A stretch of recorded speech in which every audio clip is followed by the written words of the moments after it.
Here's how to convert WebM to AAC audio. So we're going from WebM video to AAC.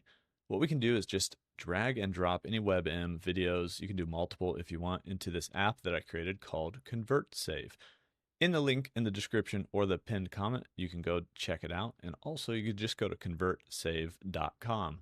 It does exactly that. You select your output. In this case, we said we were going to AAC. So we're going to extract audio from this WebM video and we hit convert and it saves next to that video file with the same name too.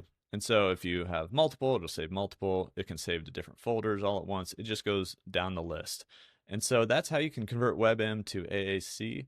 ConvertSave is something that kind of came about. I went to my brother. He's a software developer. We've been working on this app, and I just wanted to create something that converts not only video to audio, but video to video, converts audio, converts images. You can even do image to PDF. Does a bunch of stuff, and it knows the context of whatever you drag in there, and then you just select the output where you want to take it.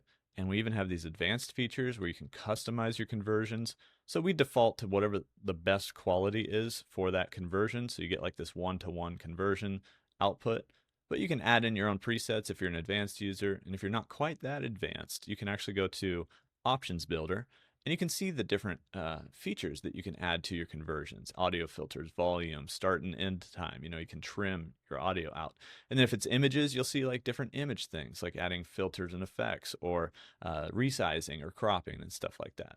And so there's a lot of cool options that you can add and just basically take over that primary command, or just go back to defaults, or save your custom commands per conversions. And so like I can save a command. Anytime I go from WebM to AAC, I want to save this particular command.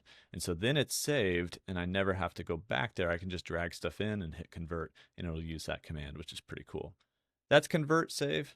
Go to convertsave.com, check it out with the link in the description. I appreciate your guys' support, and hopefully this helps you convert your WebM video to AAC audio and a whole lot of other format conversions. Thanks a lot, you guys, and I'll see you in the next one.